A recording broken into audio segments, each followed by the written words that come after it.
It's a common question that people ask survivors of abuse. And sometimes we even ask ourselves this too. At the end of a relationship, we ask ourselves, why didn't I just leave? And I want you to know something. That question, in and of itself, is part of the abuse. There's a thing that happens in narcissistic relationships where our decision making is rewired because of the abuse. It's not like leaving a narcissistic person can happen like that in a single moment. You actually get hundreds and hundreds of moments all the time, every day, 24/7 of confusion, of cognitive dissonance, of back and forth. It's a mess. You get fear, you get hope, you get a lot of self doubt, and it's all happening all at once. So, as this is all happening and your confidence is slowly breaking down over time, you start to lose your ability to make clear decisions. Your brain is literally trying to survive, it's not trying to plan an exit strategy.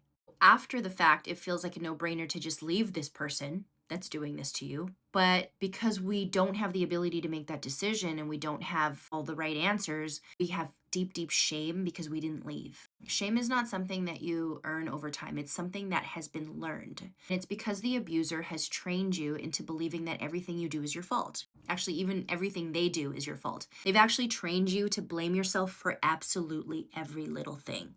Yep, even their bad behavior is your fault. So, just so we're clear, shame did not come from you. It was planted there by the abuser, and you were taught over time that it is your responsibility to carry all of it when it wasn't even yours to begin with. So, when you ask yourself this question, what you're doing is you are judging this part of you, this version of you that didn't know how to make this decision. You're judging a part of you that didn't have the tools or the access or the answers on why they stayed.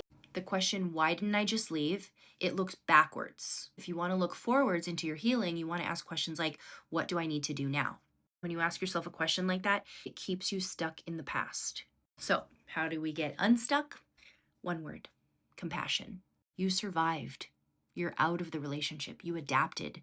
You protected yourself. Maybe you protected your children if they were involved in this situation. You took care of yourself and you found your way out. It doesn't matter that you didn't leave when you knew that it was abusive. You did leave. Compassion for yourself is the way out. Your healing begins when we can stop shaming ourselves because we didn't know what we didn't know. You didn't stay because you wanted to be abused. You stayed because you didn't have the answers and you didn't have the strength to heal, and now you do. My name is Ro, and I'm a narcissistic abuse survivor, and I'm a certified life and relationship coach, and I left after 14 years. So if you've ever felt judged for staying, give me a follow. You are not alone.